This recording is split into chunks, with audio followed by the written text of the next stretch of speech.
Hi guys, I am here with daily use English speaking practice sentences. These sentences are: everyone makes mistakes.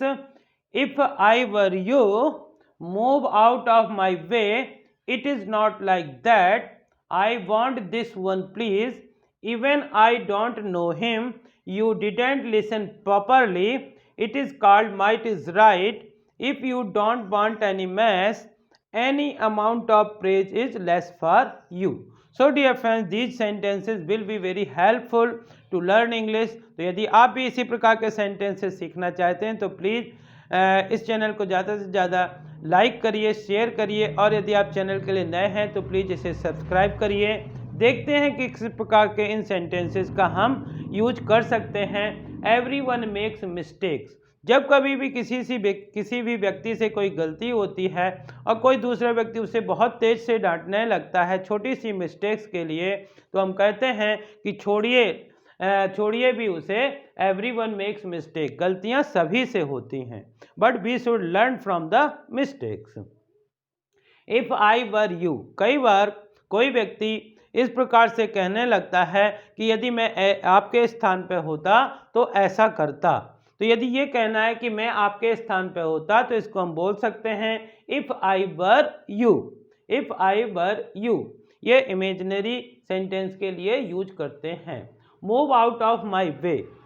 जब कोई व्यक्ति कुछ करना चाहता है और कोई उसके रास्ते में आ जाता है, या मान लीजिए हम साधारणतः निकलना चाहते हैं, कोई सामने खड़ा है, तो इस प्रकार से कहते हैं मूव आउट ऑफ माई वे, मेरे रास्ते से हट जाओ। It is not like that. कभी कभी कोई किसी चीज़ को गलत समझ लेता है और दूसरे से बताता है कि ये ऐसा है, लेकिन सामने वाला व्यक्ति यदि जानता है तो वो कहता है it is not like that, यह ऐसा नहीं है, यह ऐसा नहीं है, ये इस तरह से है, बता सकता है। जब बहुत सारी चीज़ें रखी होती हैं और आप ये कहना चाहते हैं कि मुझे ये वाला चाहिए, तो हम यूज करते हैं I want this one please. कृपया मुझे ये वाला चाहिए। I want this one please. जब कोई व्यक्ति बोलता है आप तो उसके साथ दिन भर रहते हैं, आपकी तो उससे बहुत अच्छी मित्रता है, और आप कहना चाहते हैं कि ऐसी कुछ बात नहीं, मैं तो उसे जानता भी नहीं हूँ, मैं तो उसे जानता भी नहीं हूँ, तो इसको बोलेंगे even I don't know him. Even I don't know him, मैं तो उसे जानता भी नहीं हूँ। You didn't listen properly. जब हम किसी व्यक्ति से कोई दूसरी चीज़ कहते हैं और वह सुनता कुछ दूसरा है, जैसे आपने कहा कि आपको शाम के 3 बजे या शाम को 5 बजे वहाँ जाना है, और वह सुबह 5 बजे पहुँच जाता है।